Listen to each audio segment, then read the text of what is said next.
اور یہاں ایک راز اگر آپ پسند کریں تو میں بات ختم کرنے سے پہلے پیش کر دوں. یہ جتنے بیٹیوں سے نفرت کرتے نا کہ بیٹی کیوں ہوئی، میں طلاق دے دوں گا اگر ایک اور بیٹی ہوئی، انہوں نے کبھی سوچا ہے کہ اس کا گناہ کیا ہے؟ نیک عورت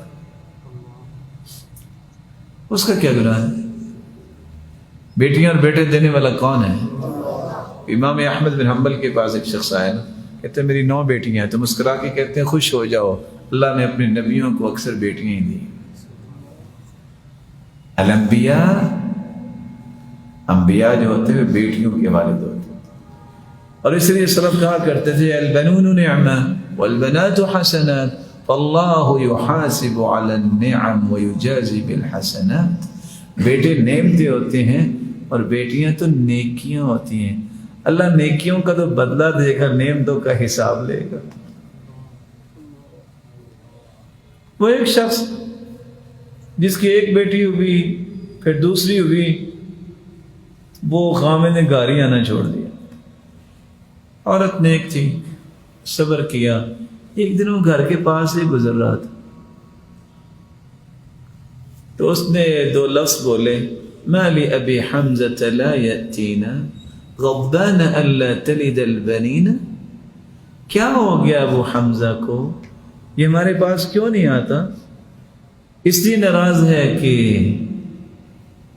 ہم بیٹیوں والی ہیں اور اب بیٹا نہیں ملا.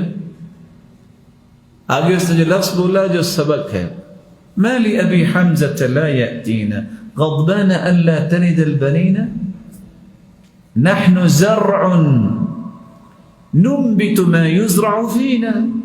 ہمارا کیا گناہ ہے؟ قرآن نے کہا ہے کہ جو تم بیج ڈالو گے وہی اگے گا نا. ہمارا اس میں کیا گناہ ہے؟ عیب تو تمہارے اندر ہوا اور لگا دیتے ہو عورتوں کے اوپر.